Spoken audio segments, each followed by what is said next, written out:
ئێمە وەکو مسلمان، وەکو کەسی دیندار، وەکو ئەهلی جمعە و جەماعەت، هەر فتوایەک، هەر بۆچوونێک، هەر دیدێک، هەر تێگەیشتنێک بەوەی عەزێتی هەر میلەتێ بدات، ئەوە لە ئیسلامە ڕەفزە و قبوڵ نییە و دژایەتی ئەکرێت.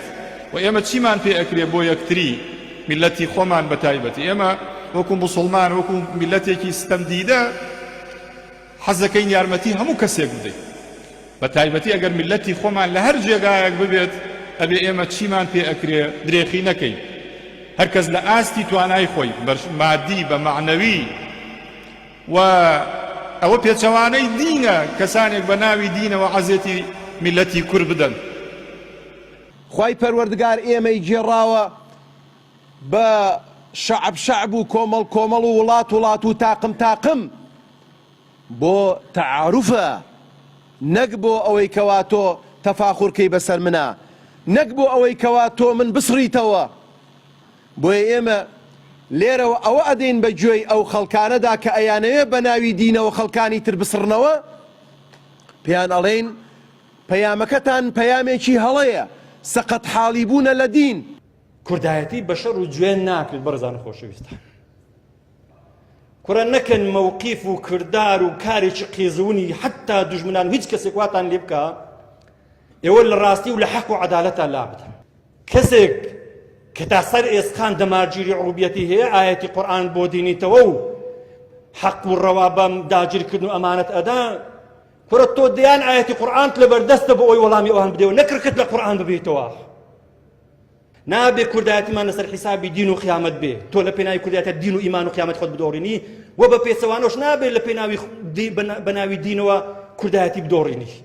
نەوەڵا بە کوردایەت بە دین و ئیمانی خۆمان و بە ئیسلامەتی خۆمان دیفاع لەم کوردە و لەم مەزلومە ئەکەین. چی بۆمان بکرێ؟ پەرتەوازە مەبن. کوردستان 4 پارچەیە، هەر کێشەک دەبیتە 8 پارچە، کێشەشکە دەبیتە 50 پارچە. خۆشەویستان، وەلا تەنازەعوا، تەفریقەی ماوە ناو خەڵکی. ئەوەی عەرەبە لە جادە دەگری تێی هەڵدەدەی لێدەی شەق و زلە و بۆکسی لێدەی، ئەو عەرەبە چ بکا لێرە، ئەو کوردە چ بکا لێیە، زەمبیان چییە؟ لێ خۆشەویستان، لە هەر پارچەی کوردستان زاڵم هەیە، مەزلوم هەیە.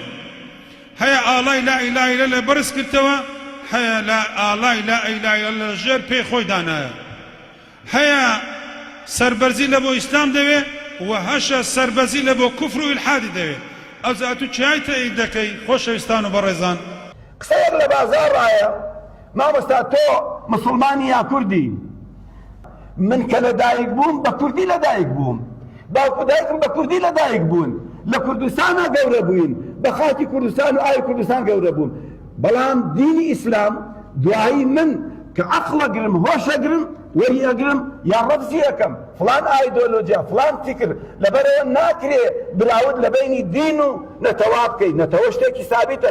لەبەرەوە بێئاگامان لێ بێ، من کوردێکی مسلمانم، من مسلمانێکی کوردم، دینی خۆم خۆشە بێ، وڵات و میلەتی خۆم خۆشە بێ، هیچ کامێکیان ڕازی نیم، خەوشێکی بەرکەوێ و هەوڵەدەم بە پێی توانا و بۆ لوانم دیفاعیان لێ بکەم.